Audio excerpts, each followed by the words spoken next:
Breaking news సామాజిక మాధ్యమాల్లో అసభ్యకర పోస్టులు పెడుతున్న వారిపై పోలీసులు కేసులు పెడుతున్నారంటూ బిల్ వేయడంపై హైకోర్టు అభ్యంతరం వ్యక్తం చేసింది. అసభ్యకర పోస్టులు పెట్టిన వారిపై పోలీసులు కేసులు పెడితే తప్పేముందని ప్రశ్నించింది. ఒక దశలో న్యాయమూర్తులను కూడా అవమానపరిచేలా పోస్టులు పెట్టారని ధర్మాసనం వ్యాఖ్యానించింది. పోలీసుల చర్యలను నిలువరిస్తూ ఎలాంటి బ్లాంకెట్ ఉత్తర్వులు ఇవ్వలేమని స్పష్టం చేసింది.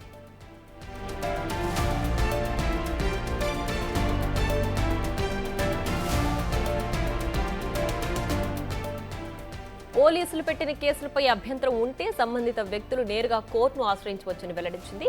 అసభ్యకర పోస్టులు పెడుతున్న వారిపై పోలీసులు చట్ట నిబంధనలకు అనుగుణంగా పోస్టులు పెడుతుంటే తాము ఎలా నిలువరించగలమని వ్యాఖ్యానించింది. సోషల్ మీడియా యాక్టివిస్టులపై పోలీసులు మూకుమ్మడిగా కేసులు నమోదు చేయడంపై జర్నలిస్టు విజయ్ బాబు వేసిన పిల్పై హైకోర్టులో విచారణ చేపట్టింది.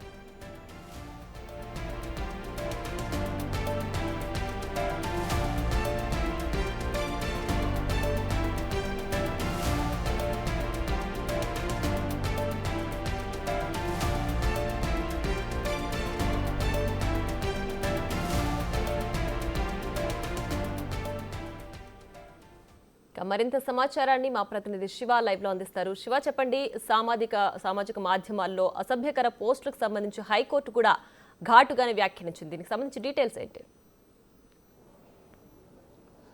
మొత్తం మీద చూసుకుంటే సోషల్ మీడియాలో ఇష్టానుసారంగా పోస్టులు పెడుతూ అసభ్యకరంగా దూషిస్తూ వ్యవహరిస్తున్న వ్యక్తులపై పోలీసులు పెడుతున్న కేసును నిర్వహించాలని చెప్పి కూడా విజయ్ బాబు అనే వ్యక్తి వేసిన పిటిషన్పై ఏపీ హైకోర్టులో సుదీర్ఘంగా విచారణ కొనసాగింది. ఈ విచారణ సమయంలో కూడా విజయ్ బాబుతో పాటు అలాగే ఎవరైతే సోషల్ మీడియాలో పోస్టులు పెడుతున్నారో వారిపై తీవ్ర స్థాయిలో అసంతృప్తి, ఆగ్రహం ధర్మాసనం వ్యక్తం చేసిన పరిస్థితి కనిపించింది. సోషల్ మీడియాలో ఇష్టానుసారంగా పోస్టులు పెడుతూ అసభ్యకరంగా దూషిస్తూ సాక్షాత్తు న్యాయమూర్తులపై, న్యాయవాదులపై పోస్టులు పెడుతున్నప్పుడు, జడ్జీలపై కూడా పోస్టులు పెడుతున్నప్పుడు ఏ రకంగా నిర్వహించగలం, దీంట్లో తప్పేంటని చెప్పి కూడా ప్రశ్నించిన పరిస్థితి కనిపిస్తోంది. అసభ్యకరంగా పోస్టులు పెడుతున్నప్పుడు పోలీసులు కేసు నమోదు చేస్తే తప్పేంటి, దాంట్లో ఉన్న మీకు అభ్యంతరం ఏంటో చెప్పాలంటూ కూడా తీవ్ర స్థాయిలో ఆగ్రహం వ్యక్తం చేసిన పరిస్థితి కూడా కనిపిస్తోంది. ముఖ్యంగా సోషల్ మీడియాలో ఇష్టానుసారంగా పోస్టులు పెడుతూ తనా మనా భేదం లేకుండా ఎవరిపై పడితే వాటితో విచక్షణారహితంగా పోస్టులు పెట్టడానికి సంబంధించి కూడా పోలీసులు వరుసగా కేసులు నమోదు చేస్తున్నారు. ఇప్పటికే రాష్ట్ర వ్యాప్తంగా వైఎస్ఆర్సీపీకి సంబంధించి 15,000 మందిపై కూడా పోలీసులు ఐడీలని, ఆ వ్యక్తులను కూడా ఐడెంటిఫికేషన్ చేసిన పరిస్థితి కనిపించింది. వీరిలో దాదాపుగా ఇప్పటికే వందల సంఖ్యలో పోలీసులు పార్టీ 1 నోటీస్ ఇచ్చి అరెస్ట్ చేసిన పరిస్థితి కనిపించింది. మరికొందరిని కూడా జైల్లో వేశారు. మరికొందరిపై కూడా ఏదైతే లుక్అవుట్ నోటీసులు కూడా జారీ చేసిన పరిస్థితి కనిపించింది. సో ఈ నేపథ్యంలో ఇటువంటి సమయంలో తాము జోక్యం చేసుకోలేము. ఏ వ్యక్తినైనా పోలీసులు కావాలనే ఇబ్బందులు పాలు చేస్తే ఆ వ్యక్తి స్వయంగా వచ్చి కనుక ఖచ్చితంగా వారికి న్యాయం చేస్తాము.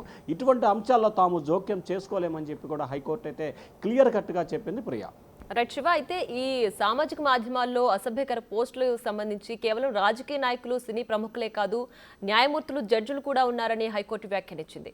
సో అంటే అసలు ఇలాంటి పోస్టులు పెట్టడం వల్ల అంటే పెడితే ఎలాంటి కేసులు నమోదు చేస్తారు, దీని తీవ్రత ఎలా ఉంటుంది, ఎలాంటి చర్యలు తీసుకునే అవకాశం ఉంటుంది?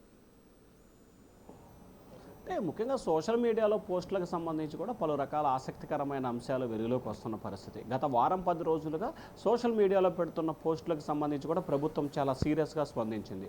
దీంట్లో ముఖ్యమంత్రి చంద్రబాబు, లోకేష్, ఉప ముఖ్యమంత్రి పవన్ కళ్యాణ్, ఆయన కుటుంబ సభ్యులు, హోంమంత్రి అనిత, ఇట్లా వీరందరిపై కూడా వరుసగా కేసులు పెట్టడానికి కూడా తీవ్ర స్థాయిలో ప్రభుత్వ తీరుపై కూడా మండిపడ్డ పరిస్థితి కనిపిస్తూ ఉంది. సో ప్రభుత్వం వ్యవహరించిన తీరు పట్ల కూడా అనేక సందర్భాల్లో వైఎస్ఆర్సీపీ నేతలు ఆగ్రహం వ్యక్తం చేశారు. అయితే వీటన్నిటికి సంబంధించి కూడా దాదాపుగా 6-8 పిటిషన్లు హైకోర్టులో వేయడం జరిగింది. అయితే ఈ పిటిషన్లపై హైకోర్టులో సుదీర్ఘమైన విచారణ కూడా కొనసాగింది.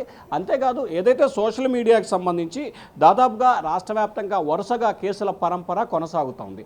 ఏదైతే సజ్జల భార్గవరెడ్డి ఈ వ్యవహారానికి ఇన్ఛార్జిగా వచ్చారో అప్పటి నుంచి ఈ కేసుల పరంపర కొనసాగుతుందంటే ఇష్టానుసారంగా పోస్టులు పెడుతున్నారనేది కూడా మనం భావించాలి. ఇక ప్రధానంగా చూసుకుంటే సోషల్ మీడియాకి సంబంధించి ప్రధానంగా అనేకమైన పోస్టులని పెట్టే వారిపై కూడా కఠినంగా వ్యవహరించాలి అనేది ప్రభుత్వానికి సంబంధించిన విధానంగా కనిపిస్తోంది. సో వీరికి సంబంధించి కూడా ఏదైతే తాజాగా సినీ నటులకు సంబంధించి రాజకీయ నాయకులు, పొలిటికల్ ఇట్లా తనామనా భేదం లేకుండా ప్రతి ఒక్కరిపై కూడా ఇదే రకమైన పోస్టులు పెట్టడాన్ని కూడా హైకోర్టు తీవ్ర స్థాయిలో ఆగ్రహం వ్యక్తం చేసింది.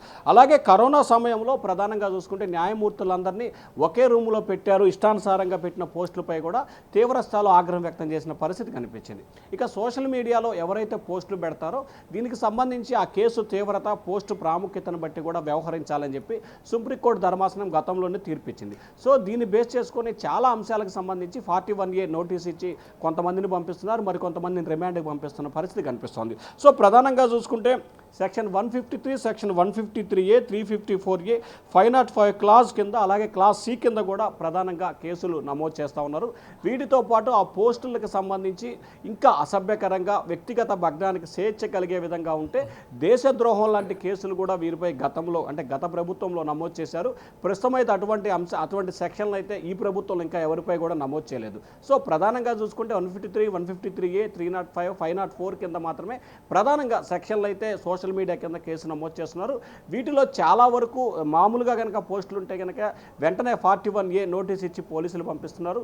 ఇంకా తీవ్రస్థాయిలో అసభ్యకరమైన పోస్టులు కనుక ఉంటే ఖచ్చితంగా వ్యక్తిగత స్వేచ్ఛకి భగ్నం కలిగించే రీతిగా వ్యవహరిస్తూ వ్యక్తికి సంబంధించిన వివిధ వివరాలని బహిర్గతం చేయటం, వారిని కించపరిచేలాగా వ్యవహరించడం పట్ల కూడా కఠిన చర్యలు తీసుకోవాలని చెప్పి కూడా భావిస్తుంది. వాస్తవాన్ని చూసుకుంటే 7 సంవత్సరాల్లోపు శిక్ష పడే ప్రతి ఒక్కటికి కూడా 41A నోటీస్ ఇవ్వమని చెప్పి కూడా ప్రభుత్వం చెప్తోంది. సో సోషల్ మీడియాలో ఇష్టానుసారంగా పోస్టులు పెట్టిన వారికి 41A నోటీస్ ఇచ్చి పంపడం మూలంగానే ఈ రకమైన పోస్టులు ఎక్కువగా ఉత్పన్నమవుతున్నాయి. చట్టం అంటే భయం లేకుండా పోతుంది అనేది కూడా న్యాయస్థానం ఈరోజు మాట్లాడిన అంశంలో ప్రధానంగా కూడా తీసుకోవాల్సిన అంశంగా కనిపిస్తూ ఉంది. Priya. Right Shiva, thanks for the updates.